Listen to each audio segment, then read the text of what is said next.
The boy at the bus stop. The car's engine revved as I sped down the road. I was lost in thought and hardly took notice of the rain crashing against my windshield. Nature seemed to sense my anger. The storm was rising. I poured more vodka down my throat, my eyes constantly darting to the shiny black handgun lying on the passenger seat. Brushing the cold metal with the tip of my fingers, my mind involuntarily flooded with images of my oldest daughter, Mara. Her entire life played through my mind in mere seconds. My last memory of Mara was from when I had to identify her body in the morgue. My hands began to shake. An uncontrollable tremor spread through my body. I pulled over the car, unable to continue, and slammed my fist against the steering wheel. The images of the morgue would not leave me. I closed my eyes. There she was, lying on a metal table. A blanket had been carefully draped over her body, only revealing her pale face. She had just turned 16. Death seemed to have aged her well beyond that. The pathologist placed his hand on my shoulder. I had not been able to comprehend any of his words. The man's actions had seemed so forced and well-practiced it only angered me more. I had asked for a moment alone. After the doctor left, I hesitantly placed my hand on my daughter's cheek. Almost instantly, I pulled it back. She had felt so cold. I stared at her lower abdomen where I knew the knife had pierced her. For a fraction of a second, I contemplated pulling away the blanket and exposing the wound, but I could not muster the strength. She looked peaceful now, as if she was sleeping. I feared exposing the wound which had killed her would somehow change that. That had been little over a month ago. The police had quickly caught the youth who committed the crime. Some bum who'd attempted to rob her and wielded his knife a little too over-enthusiastically. He had murdered her, although she had given him her purse. I punched the wheel again. It wasn't fair. The youth's trial was yesterday. He'd been acquitted on account of procedural mistakes by the police. The man had smiled at me as they led him out of the courtroom. It wasn't fair. That bum had destroyed my life at an astounding rate. My wife could barely stand to look at me anymore. A week ago, she moved out of the house and took our youngest daughter with her. She told me I needed help. She said she couldn't watch me ruin my life. I didn't blame her. This past month, I found solace in liquor. I could not let go of my pain. It festered into an uncontrollable rage. All I could think about was the injustice of it all. All I could see was the pale face of my dead daughter. All I wanted was to kill the man responsible. It became an obsession. I had been unable to console my wife. My youngest daughter had practically not spoken since the loss of her sister. I found her quietly curled up in Mara's bed most days, unable to let go, unable to move on. I broke my heart. I had felt a strange sense of relief watching them both drive off. I did not need them to see what happened next. I did not want my youngest daughter to witness her dad being dragged away for murder. I preferred the solitude and the warm embrace of alcohol. My eyes darted back towards the gun, and I sighed. I had to do this. Otherwise, I would never know peace. Determined, I turned the ignition key. The car purred gently before reverting into stillness. I turned the key again. Nothing happened. I cursed loudly and tried again. Nothing. I took out my frustration on the steering wheel until both my hands ached. I grabbed my phone ready to call a tow truck, but it would not switch on. The wind howled outside. I checked my wristwatch, but the handles had stopped moving. Everything seemed in suspension. After a short internal debate, I decided. The thought of remaining in the car suddenly seemed unbearable. Feeling restless, I kicked open the door and got out of the car, hastily stuffing the phone in my jacket pocket. The storm was livid. Rain poured with such force, it temporarily deafened all other thoughts coursing through my mind. I was drenched within seconds, but it didn't bother me. I started walking down the road, crossing a little bridge across a river. Mumbled curses escaped my mouth as I realized I was lost. A cold mist lazily enveloped me. Not knowing what else to do, I continued walking until a distant light pierced through the gray veil. Like a moth, I gravitated towards it. Its source, a small bus stop, Relieved to have found some cover, I fell back into one of the metal seats. My hands felt numb. I rubbed them together for a couple moments before reaching into my pocket for my pack of cigarettes. After taking a long drag, I closed my eyes and leaned back against the bus stop. Slowly, I blew out a cloud of smoke and the tremor subsided. Without instruction, my mind drifted back towards the youth who'd killed my daughter. A familiar doubt fell over me. I had always valued human life. As a family man, I'd constantly tried to maximize everyone's happiness. Now, here I was, committed to blowing a hole in the head of my daughter's murderer. I turned around and looked at my reflection in the glass. I could no longer recognize the pale, lined face staring back at me. Droplets of rain slid down the glass. It gave my reflection even more of a somber appearance.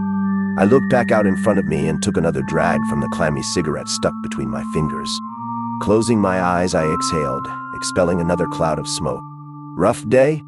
The voice startled me. The cigarette slipped from my grasp and fell down my shirt.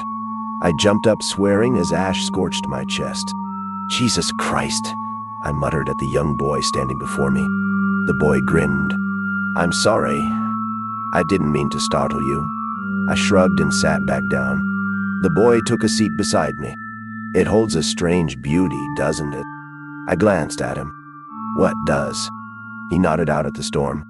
There was a silence. I broke it by standing and pacing up and down the little bus stop. "When is the goddamn bus going to get here?" The boy gave me an appraising look. "I'm afraid no bus can take you to where you want to go, John." I absent-mindedly shrugged off his words and lit another cigarette. After my first drag, it hit me. I stared at the boy. He stared back. A latent intensity burned in his eyes. "How do you know my name?" "I know a great many things." I snorted. "Sure. I know the pain you feel, John. I've seen it before, many times."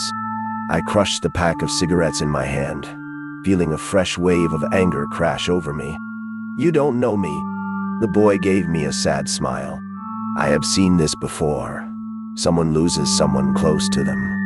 As a result, you feel rage build deep inside of you, fueled by guilt because you weren't able to prevent what happened.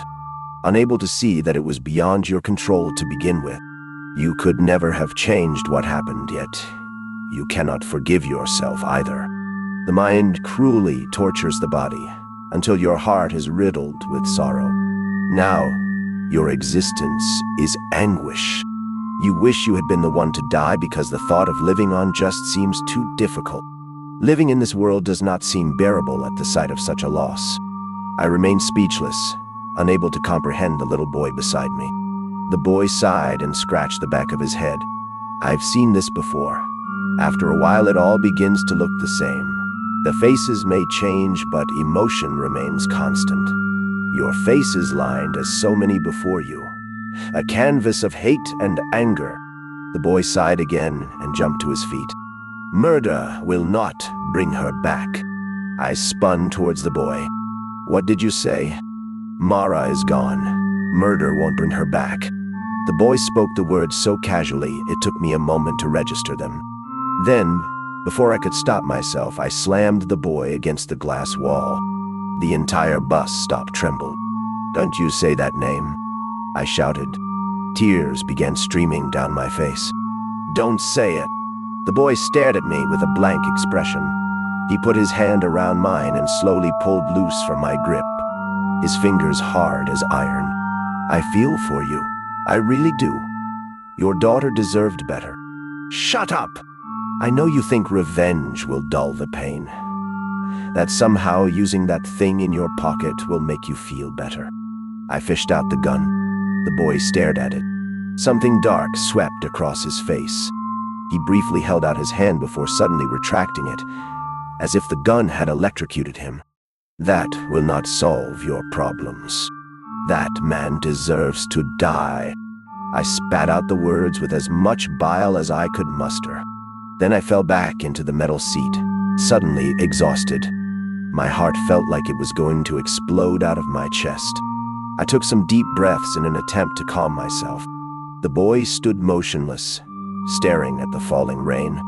"You know it never gets easier," he finally muttered.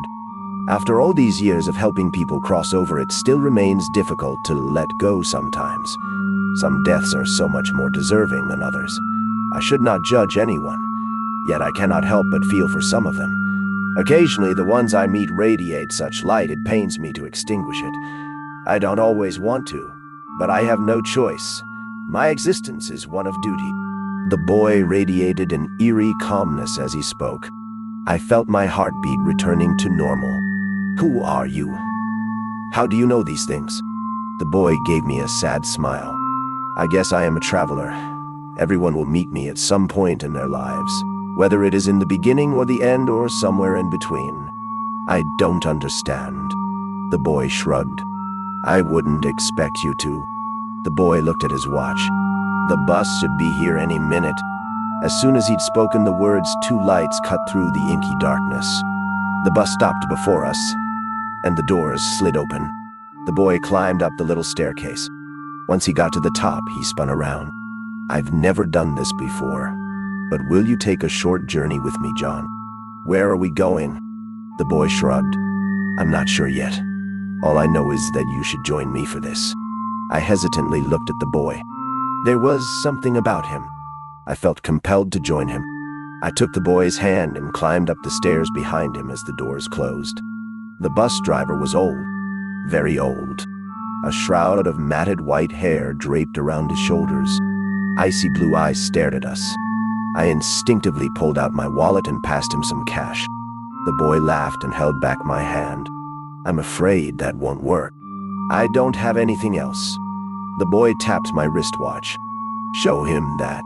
I stuck out my arm towards the driver. He stared at it before also tapping the watch a couple of times and inspecting the unmoving dials. Seemingly satisfied, he waved us inside. The boy hurried towards the back of the deserted bus and waved me over. I sat quietly beside him. Where are we going? The boy grinned. This journey is not about a destination per se. Then what is it about? It is about everything, the boy exclaimed. And also about nothing. The boy must have recognized the exasperation on my face. He cleared his throat. You should consider yourself lucky, John. I laughed humorlessly. I should consider myself lucky. Lucky that my daughter is dead? Lucky that my wife can barely stand to look at me? Lucky that my other child has barely spoken in weeks? The boy's eyes grew hard. Having someone you love ripped away before their time is difficult. I understand that. Do you really? I muttered sarcastically. More than you could possibly imagine, the boy replied coolly. I have guided many people before their time. I have comforted both young and old, held the hands of both murderers and the murdered. I have held newborn babies and taken children from their parents' embrace. I have walked the fields of countless battles. I have waded through rivers of blood. Wherever I go, the dead follow, like moths attracted to a flame. You could not comprehend the endless sorrow I must navigate. He wiped a single tear from his eye. Within them, I saw only grief, as if his words had opened an old wound. I have felt sorry for him. Sometimes I feel so far away from everything, the boy continued. I worry I have become too indifferent. I fulfill my duty without truly understanding what it is I should be doing. I feel like a spectator watching eternity unfold itself. I offer hope to those I meet whenever I can without knowing whether my words are true or not. I have no idea what comes after this, John. I wish I knew. I wish I understood my purpose. My life is a paradox. You must feel lonely. The boy nodded. After that, we sat together in silence. The boy stared out the window. He seemed deep in thought. I felt my eyelids grow heavy, and before long, I had fallen asleep. I woke up disoriented. The bus was deserted, and for a moment I thought I dreamed my encounter with the boy. Then the bus driver turned around. His blue eyes pierced through me, and he pointed towards the little hill we were parked aside. He is waiting. With a quick nod, I jumped off the bus. I reached the top of the little hill, panting. The boy leaned against a tree and observed the spectacle unraveling itself below. A small crowd had fathered before a tiny grave. A priest stood reading from the Bible. His actions seemed almost mechanical in their repetition. "Why are we here?" The boy remained silent. "Whose funeral is this?" The boy nodded at the crowd down below. "You know whose funeral this is." I quickly scanned the crowd, only recognizing familiar faces. "Is this my funeral? Is that what this is about? Are you showing me what will happen if I murder Mara's killer?" "You... no," the boy repeated, his voice a mere whisper. I looked at the people occupying the front row of chairs. My family was nowhere to be seen. My youngest daughter's godparents sat before the pitiful hole in the ground. They held each other as they cried. My knees suddenly felt weak. Slowly, I slid to the floor as tears soaked the earth around me. Where am I? Jail? A simple yet sobering reply. Where is my wife? The boy's eyes remained pricked on the little crowd below as he scratched the back of his head. "She is not here, John." "Where is she?" I sobbed so hard the words left in a single slur. "Your wife found her. After you were taken away, the little girl could not cope anymore and hung herself in Mara's room. Your wife was unable to handle the strain and had a breakdown. She is currently forcibly restrained in an asylum 2 hours away. Next week she will suffer a stroke." The boy glanced at me, his eyes riddled with pity. "She will never recover. Slowly her will to live will siphon away until only the smallest amount lies dormant in her heart. She will be trapped in her body, a mere husk of her former self, wanting to die yet unable to do so. I would not wish such an existence upon anyone." My tears had subsided for something worse. A feeling I can hardly put to words. A feeling of loneliness so immense I could barely breathe. I felt like I was being crushed by infinite grief. The boy smiled sadly. "You see how cruel destiny is, John. By all accounts, your actions will be directly to blame for this. One moment of rage will destroy everyone you care about the most. What you seek is justice. What you offer is condemnation." A searing anger took hold of me. "Why are you doing this to me? Why are you torturing me like this?" The boy shook his head but offered no reply. I wanted to leave. I wanted to run away and never look back, but I couldn't find the strength to get on my feet. Instead, I dropped my head in my hands. I thought I had more time. The boy smirked. "Everybody always thinks they have more time." I wish I could have told her how proud I was. The boy placed a gentle hand on my shoulder. She knew. I patted his hand, unable to respond. Together we stood on the little hill in silence. The minutes crept by. "Why did you really come to me?" The boy scratched the back of his head and looked at me. He seemed to be deliberating with himself. "I've always believed myself to be bound by laws I have no control over. Laws I don't quite understand." To my surprise, the boy suddenly chuckled. "But lately I met someone so outrageous. They dared to challenge my path. Can you imagine? A speck of dust challenging the full might of the inevitable." The boy fell silent for a moment. Then he continued. "She made me wonder whether I too can challenge which seems inevitable. Maybe the constraints which bind me are self-imposed. Maybe I fear the freedom disobedience would grant me." The boy smirked. "I live for those moments, reminders of how exceptional life can be."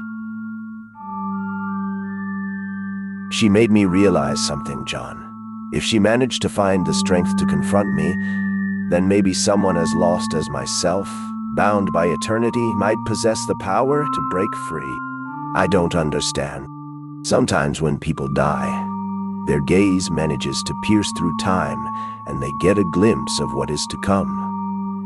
Your daughter saw all of this. He pointed at the crowd below. Then the boy smiled, more genuine. Mara was exceptionally stubborn when I met her. She absolutely refused to come with me. She refused to submit to her fate as few have done before her. The thought brought a smile to my face. Do you know why she refused to come with me, John? Out of anger. The boy shook his head. Out of love. Her love for you. For her mother. For her sister. Her love was strong enough to challenge forces even I dare not resist. I was in awe of her, John. That's why I promised her to show you this. She truly was a kind child. Silent tears rolled down my face, but their sting was less painful than before. The boy grabbed my hands and gently pulled me back to my feet. In time you will see her again. She will be waiting for you, for all of you. But she hoped she would still be waiting a while longer. Do you understand? I did not have the strength to answer. All I could do was give the boy a weak nod. Together we walked back to the bus and took our familiar seats in the back. Thank you, I said after a moment. Thank you for taking care of Mara. Thank you for helping me. The boy looked taken aback. Wherever I go, people usually fear me. They recoil at my touch, even if I only mean to help. I have always been hated because I am a reminder of the inevitable. Never before has someone thanked me. His words carried such emotion. I tentatively put my arm around the child's shoulder. The boy gazed up at me. Tears slowly formed in his eyes. He leaned into me and cried. I let him. Before long, I fell into a deep sleep. When I awoke, we were back at the bus stop. The boy accompanied me to the front where the doors slid open. I walked down the little stairs. The moment my feet hit the pavement, the dials on my watch began to move once more. This is where we part, the boy said from inside the bus. I looked at him sheepishly. My mouth opened, but no words came out. I did not know what to say. Where will you go from here? The boy shrugged. I never know. Are you deaf? I suddenly blurted. The boy grinned as the doors slowly slid closed. I sat at the bus stop long after the bus had disappeared. Then I walked back towards my car. On the bridge, I took the gun from my pocket and swung it into the river. I was ready to go home.